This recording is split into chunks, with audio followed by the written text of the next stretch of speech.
Selena's POV. Today is Monday. I was busy scanning my phone while waiting for Lauren sa labas ng school na may lumapit sa akin. Nakaupo ako sa bench sa tapat ng gate ng school at mula dito, matatanaw ko si Lauren kung lalabas na siya. Tiningala akong tumigil sa harapan ko. Mabilis akong tumayo at tatakbo na sana nang mahablot niya ang braso ko. Sandali lang, Selena. Ibinaksi ko ang kamay niya.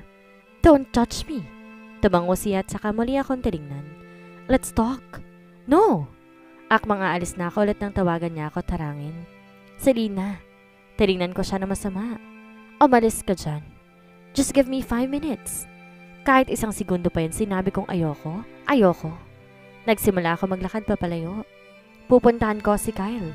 Bumagal ang paglalakad ko. Pakiramdam ko, may bumara sa lalamunan ko. Ano na naman to? Talagang hindi siya titigil hanggat nakikita niyang maayos ako. Mabilis akong humarap sa kanya at mariing sumagot. Yan ang wag na wag mong gagawin. Gagawin ko, Selena. Lahat gagawin ko para lang makausap at mapatawad mo ko. Lahat? Katulad nung kung paano siya gumawa at nag-imbento ng nararamdaman niya para lang maloko niya ako. Katulad ng kung paano niya minanipula at ginamit ang pagiging tanga at utu-utu ko noon para lang makuha sa akin ang gusto niya. Mabagal akong umiling-iling at sarkasikong tumawa. Hindi na kita mapapatawad pa, Daniel. No! Nasasabi mo lang yan kasi galit ka sa akin. Hinawakan ko ang dibdib ko sa tapat ng puso ko. Oo, tama ka. Galit ako. Galit na galit ako kaya wala na ako nararamdaman sa'yo bukod sa galit. Hindi ka pa ba nakontento na kinuha mo ng lahat, Daniel? Kulang pa ba, ha? Kulang pa? No. Mabilis akong lumapit sa kanya. Kahit nakatingala, tinabahin kong loob ko at sinalubong ang tingin niya. You want me to become a city girl, right? Eto na ako ngayon. I am now a city girl. Kaya ba hinahabol mo ako ngayon? Hindi. Hindi ganon, Selena. Hindi ganon? Maniniwala na naman ba ako sa kanya? Hindi na. Sobrang panlilin lang at pangmamalit ng ginawa niya sa akin. Hindi na ako maniniwala pa sa kanya. Ayoko na. Eh ano? Singhal ko sa kanya. Naiyak na naman ako at gusto ko siyang sambatan. Suntukin at itulak. Ano, Daniel? Namimiss mo na ang katawan ko? Ang sakit-sakit. Ano pa ba ang kailangan niya sa akin? Nakuha na niya ang lahat sa akin. Nawasak na niya ako. Nasira na niya ang buhay ko at mga pangarap ko. Kulang pa ba? Kulang pa ba? O baka naman, gusto niya pa ng isa pang isla? Wala na, Daniel. Iisa lang isa ng mga magulang ko at nasa sa inyo na. Hinilot niya ang sentido niya. Selena, please. Yes, please. Please, Daniel. Leave me alone. Dali-dali akong pumara ng taxi at sumakay. Sinabi ko sa driver ang address namin saka kinuha ang cellphone ko para i-text si Kyle. As soon as I sent the message, my phone vibrated. I just received a text message from an unknown number saying, I will do everything to win you back. Kung kailan ko siyang alisin sa landas ko'y gagawin ko. Nalalabo ang mga mata ko. Nanginig ang kamay ko. Anong? Si Daniel ba to? Kahit nanalabo ang mata ay nagawa kong pindutin ang call button para tawagan ang unknown number. Selena. Mabilis kong pinatay ang tawag. It's Daniel. Oh God, it's Daniel. Ganun ba talaga siya kasama? Bakit niya gagawin yun?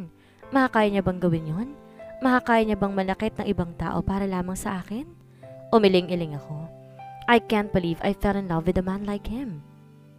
Daniel's POV. Nagdidilim ang paningin ko. Peste. Nagdidilim ang paningin ko.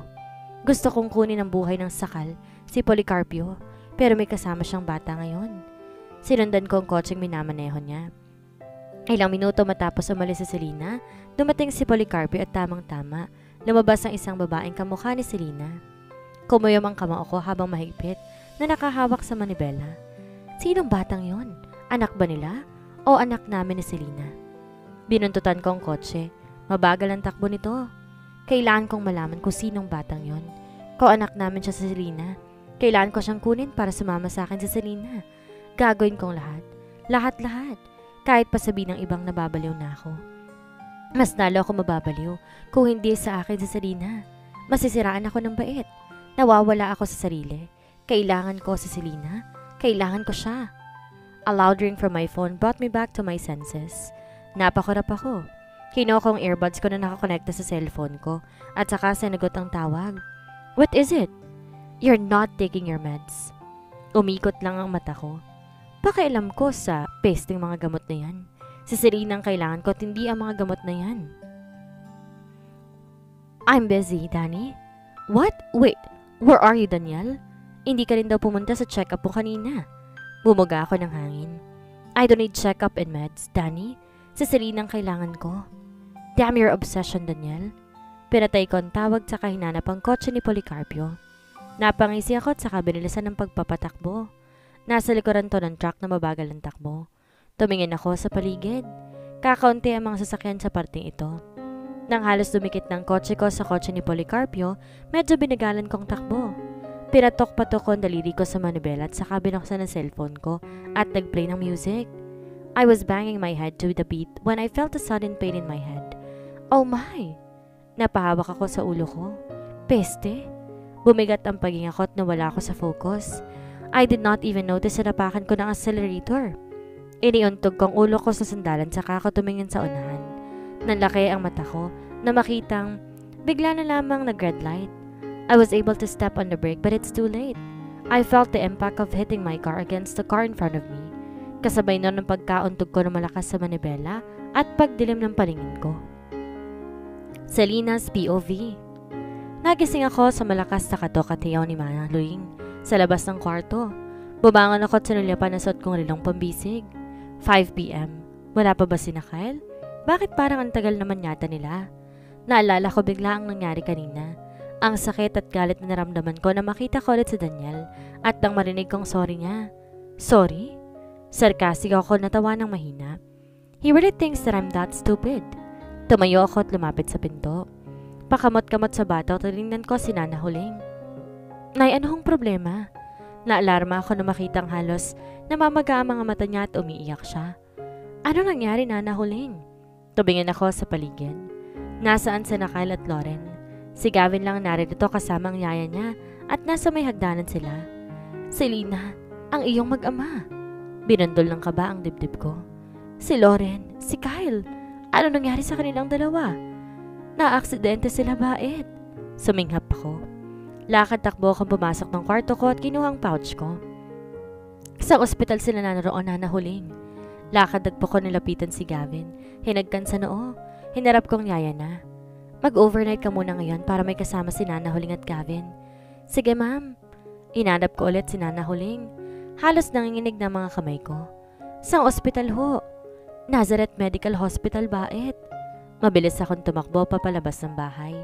Mahigpit ang pagkakahawa ko sa pouch habang labis-labis ang kaba sa dibdib. Pumara ako ng taxi tagpatid sa ospital nang may sinabi si Nanay Huling. Panay ang pagkutkot ko ng kuko. Di ako mapakali. Mamamatay ako sa pag-aalala sa mag-ama ko. Nandito na po tayo, ma'am. Napakurap-kurap ako at agad kumuha ng pera sa wallet ko. Iniabot ko ito sa driver at dali-daling lumabas. Tumakbo ako papasok sa ospital. Halos madapa-dapa ako na makarating ako sa loob at lumapit sa nurse station. Lumunok ako na matindi at saka hinihingal na nagtanong. Miss, saan ang pasyente niyong sinugod kanina lang? Mag-ama sila at Policarpio ang apelido? Yung mag-ama po bang na-aksidente kanina lang? Nasa ICU po ang bata. Nasa emergency room pa po ang lalaki. Tumango ako. Salamat. Dali-dali akong tumakbo. Pagkabigla, puro ng dugo ang damit ni Kyle. Wala siyang malay. Ang kanyang ulo may benda na halos pula ng kulay dahil sa dugo. Tinignan ko ang katawan niya at napatakip ako ng bibig. Masaganang pumatak ang luha ko habang pinagmamastan ang ayos ng asawa ko. Excuse me, ikaw po bang asawa niya? Hilamang mata sa luhang, nilingon ko ang doktor na lumapit sa akin. Opo, kailangan ho ng consent niyo para sa operasyon niya. Nagkaroon ho siya ng major head injury at merong internal bleeding. Kailangan ho natin siya operahan sa lalong madaling panahon. Humikbi ako. Nadurog ang puso ko habang pilit iniintindi ang sinabi ng doktor. Nilingon ko ang asawa ko. Ano ang kasalanan niya? Bakit nangyayari to? Napakabait niya bakit siya pa? Muli kong nilingon ang doktor. Gawin niyo ho ang lahat para makaligtas ang asawa ko. We will do everything, Mrs. By the way, ligtas ang batang kasama niya. Pero kailangan naman siya obserbahan kaya pinadala ko siya sa ICU. Tumango na lang ulit ako at tinignan ng asawa ko. Oh God! Grabe ang nangyaring aksidente, no? Oo nga, no? 3 kotse pa lang naipit ang 2 truck. Kawawa talaga mga biktima. Balita ko nasa unang kotse dalaga. Sa pangalawa mag-ama at sa pangatlo binata. Tiningnan ko ang 2 pasyenteng babaeng dumaan. 3 kotse, naipit sa 2 truck. Ganun ba ang nangyari kina Kyle at Lauren? Dahan-dahan ako napaupo sa bench at humagulhol. Kasalanan ko ito. Kung hindi ako nag-inarte kay Daniel, hindi sana mga-aksidente yung mag-ama ko. Sana pala binaliwala ko lang ang nararamdaman ko kanina. Sana mas inuna kong anak ko. Wala akong kwentang ina. Wala akong kwentang asawa. Tinignan ko ang mga nurses at doktor na inilipat si Kyle sa stretcher at dinala papunta sa kung saan. Tumayo ako at nilapitan ng doktor. Dok? Inawakan niyang braso ko at ngumiti sa akin. Huwag kang mag-alala, misis. Gagawin namin ang lahat. Puntahan mo ng anak ninyo sa ICU. Tumango ako. Salamat. Salamat ho. Pinunasan kong luha sa pisngi ko at saka tumingin sa paligid. Hinanap ng mga mata ko ang sign ng ICU pero wala ako nakita. Kaya nagmadali akong pumunta sa nurse station. Nurse na ng ICU? Nasa 2nd floor, ma'am. Thank you. Matamlay akong umiti at agad na lumapit sa elevator. Pinindot kong 2nd floor at saka mariing pinikit ang mga mata ko. Nang magbukas ang elevator, agad akong lumabas at tinanap ang ICU. Agad ko naman tong nahanap kaya't madali akong lumapit. Bumagal ang paglalakad ko na makita kong anak ko. She has visible bruises and head injury. Mukhang gasgas lang naman nasa noon niya pero nag-aalala pa rin ako. Napansin ko ang isang lalaking doktor sa loob at agad siyang lumabas nang makita niya ako. Lumapit siya sa akin. Are you her mother? Tumango ako. Yes, kamusta na pong anak ko? She had a minor head injury. Di naman siya napuruhan. Malamang niyakap siya ng kasama niya sa aksidente kaya di siya gaano naapektuhan. Tumigil sa pagsasalita ang doktor. Tsaka saglit nilingon si Lauren bago muling bumaling sa akin. Naikuyom ko ang kamao ko. Thank you, Kyle. She will recover soon, physically, but I don't think she'll make it when it comes to emotional damage. She's traumatized. I suggest you to consult a psychiatrist. Sa kabilang banda. Bagsak ang balikat na nakatulala ako sa harap ng ICU. Gustong-gusto kong lapitan at yakapin ang anak ko pero natatakot ako. Natatakot ako at mas matatakot ako habang nakikita ko silang mag-ama na ganito. Napaupo ako at niyakap ang mga binti ko. Nalagay ko ang mukha ko sa tuhod ko at doon humagulhol. Suminghot ako at nagpa siyang puntahan naman si Kyle. Bumaba ulit ako sa operating room at doon na ako dumiretso. Nagpalakad-lakad ako hanggang sa makita ko ang isang matandang babae. Mabagal na naglalakad papunta sa kung saan. May hawak siyang rosaryo. Lumunok ako. Mabagal na sinundan ng matanda at tinala ko ng mga paa ko sa chapel ng ospital. Tinignan ko ang imahen sa unahan at ang malaking krus. Muling nagunahan sa pagtulong aking luha. Mabagal ako naglakad palapit at sa bawat hakbang ko, ramdam ko ang bigat at sakit. Hindi ko na kinaya. Napaluhod ako sa gitna bago pa man ako makalapit sa altar. Humagulhol ako. Diyos ko ang mag-ama ko. Tulungan niyo po ang mag-ama ko. Suminghap ako at nagtakip ng bibig. Sobrang bigat sa dibdib. Sobrang sakit. Natatakot ako sa mangyayari kay Kyle. Natatakot ako sa kalagayan ng anak ko. Natatakot akong maiwan. Ayokong maiwan. Hindi ko kakayanin. Danielle's POV. I woke up with a heavy headache. Tumingin ako sa paligid. Nasaan ako? Suminghot ako. Amoy gamot? Ospital? Teka, nanlaki ang mga mata ko na maalalang nangyari aksidente. Oh my God, yung anak ni Serena. You're lucky you survive. Gulat na napatingin ako sa nagbukas ng kortina. Natanaw ko sa kabilang kamang isang babaeng walang malay. Nilingon ko si Danny. Danny, yung anak ni Serena, nakita mo ba? Nasaan siya? Kamusta siya? Nangunot ang noon niya. Napalakas ba ang pagkakauntog mo? Anong anak? Iritadong ginulo ko ang buhok ko. Yung bata. Nakasakay siya sa kotseng nasa unahan ng kotse ko bagong aksidente. Umawang ang labi niya. You mean the girl in school uniform? Yung kasama ni Architect Policarpio? Peste. Wala ako nagawa kundi tumango na lamang. Oo. Labas sa ilong na sagot ko. Di ko na nga binanggit si Policarpio eh. Umiling-iling siya. Magpahinga ka na muna, Daniel. You skipped a meal and you barely sleep kaya nahilo ka at nawala ng malay. Dumagdag pa ang pagkakauntog mo sa manibela ng kotse. Nangulot ang noo ko. Tinatanong ko kung kamusta ng bata. Napatigil ako sa pagsasalita nang mahagip ng tingin ko ang isang babaeng dumaan. Mabagal ang paglalakad niya. Parang napakabigat ng hinihila sa paa. Selena? Ano? Tinuro kong dinaanan ni Selena. Si Selena. Nasa labas si Selena, susundan ko. Bumangon ako at pababa na sana. Nang itulak ako pahiga ni Danny. Tumigil ka, Daniel. Tinignan ko siya na masama. Ano ba, Danny? Susundan ko si Selena. Stop your nonsense, Daniel. You stop stopping me, Danny. Si Selena yon. Kailangan ako si Selena. Umiiyak siya. You've gone crazy, Daniel. Hindi ko siya pinansin. Palisasan ako nang maramdaman ako ng kung anong tumusok sa balat ko. Lumingon ako sa kaliwa ko. Ganun na lang inis ko na makitang isang nurse na sinaksakan ako ng kung ano. You! Natigilan ako. Nahihilo ko. Tinignan ko si Danny. Naniningkit ang mata ko na mapansing sumasayaw na naman siya. Pes! Selena's POV. Hindi matatawaran na sakit at hirap na dinaranas ko ngayon. Pagkatapos ko magmakaawa sa chapel, bumalik agad ako sa harap ng operating room at do'y ilang oras na naghintay. Halos umaga nang lumabas ang doktor dala mabigat na hakbang na batid kong di magandang senyales. Doc? Successful ang operasyon, Mrs. Pero kailangan niya magising sa loob ng 24 hours para matiyak ko sa inyo na stable ang inyong asawa. Hirap na hirap sa paghinga, nalumunok ako. Pilit pinipigilan ang pagturo ng luha ko.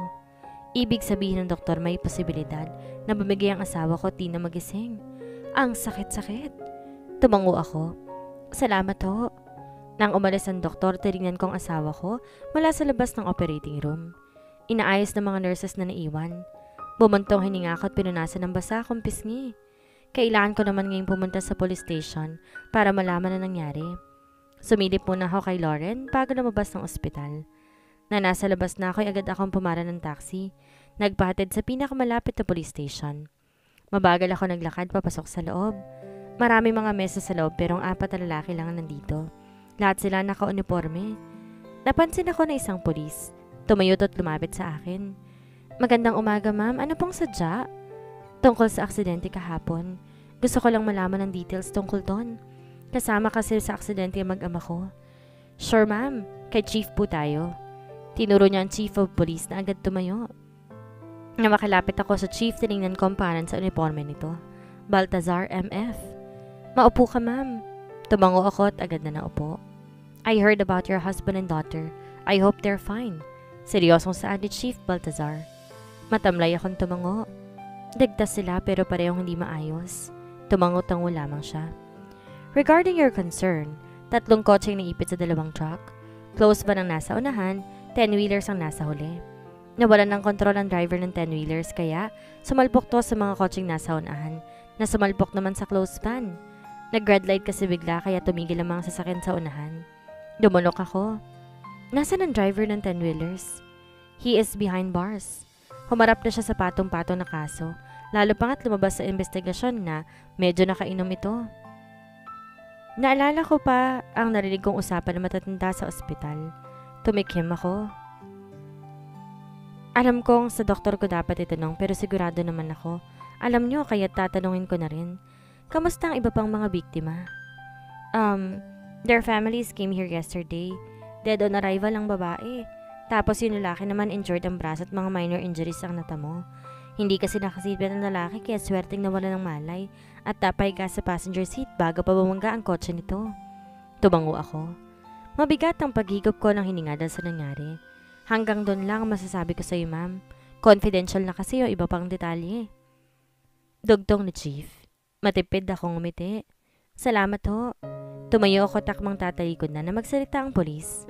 Hindi na ho ba kayo magrereklamo, ma'am? Inarap ko siyang muli. Kurot ang kanyang noo. I chewed my lower lip and shook my head. Patong-patong ng kaso niya. But, mapait akong umiti. It was an accident. He probably drank alcohol to keep himself wide awake while driving, and I'm sure he has a family. His children will be broken-hearted when they learned about their father's situation. Matagal akong tinitigan ng hepe ng pulisya. Hindi ko alam kung anong iniisip niya pero sigurado, hindi niya nagustuhan ang sinabi ko. Bilang isang alagad ng batas, alam kong magsistick siya sa law, kaya hindi siya sang-ayon sa sinabi ko. Bilang kadugo ng biktima ng aksidente, alam ko, hindi katanggap-tanggap ang sinabi ko. Sa mata ng batas, hindi talaga katanggap-tanggap, pero sa mata ng Diyos, alam kong may punto ako, lalo pati ko pa nalalaman ang panig at depensa ng driver. Tumango ako at tinignan ng pangalan sa ibabaw ng lamesa niya. Marion F. Baltazar.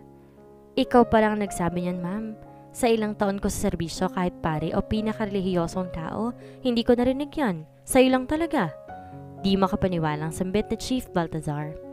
Ngumiti lang ako at tumango bilang pagpapaalam. Ngumiti rin ako ng tipid sa ibang mga officers at nakatingin sa akin sa lumabas ng headquarters. Tumingin ako sa lumiliwanag na kalangitan. Bagsak na bagsak ang katawan ko at puyat na puyat din. Kumakalamasik mura ako pero mas pinili kong ignorahin yon. Pumara ako ng taxi at nagpahatid sa ospital. Nalipat na si Kyle at Lauren sa isang kwarto gaya ng request ko sa doktor bago ko malis kanina. Pinagmasdan ko ang mag-ama ko. Pumesto ako sa pagitan ng kama nilang dalawa. Hinaplos ng marahan ang pareho nilang kamay at saka bumuntong hininga. Hindi dapat ako pang hinaan ng loob.